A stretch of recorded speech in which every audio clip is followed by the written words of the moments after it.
A young girl in her late teens. It does not matter what color she is, but she awakens and finds a baby lying beside her. And viewing the baby's features, it is discovered that the girl is the missing mother that was born in the 50th state. And it doesn't matter whether it is a blue state or red, because the poor are treated equally no matter where they live. The girl doesn't recognize the baby, though, because she wasn't allowed to see it at birth, but the baby was a little girl. This young mother of barely legal age was wined and dined in some upscale town and delivered the child in some ritzy hospital room. She received hospital costs and maybe a one-time payment between $5,000 and $50,000, but it was money well spent, regardless of how much, because the girl signed paperwork never to talk about the delivery to anyone again.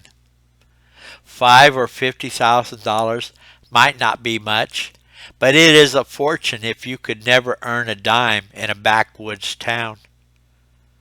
Her father wanted to go after the suitor with his shotgun, but how much damage can you do to a medical procedure?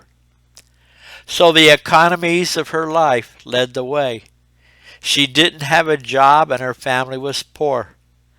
This money will help her little brothers and sisters do better in school and maybe even go to college.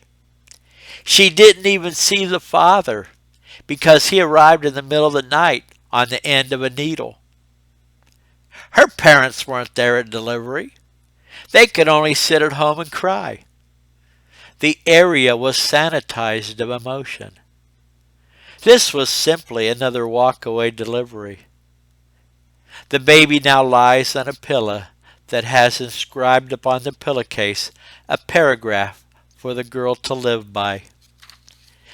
This baby is yours. Her name is Eunice. She is yours to raise, to spoil, and to care for. But if anyone comes to take the child back, I will shove a thunderbolt up their ass. Not written was this sentiment.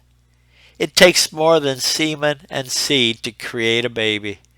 You also need the infusion of God's love, God's energy, and that is not something you can get out of a test tube.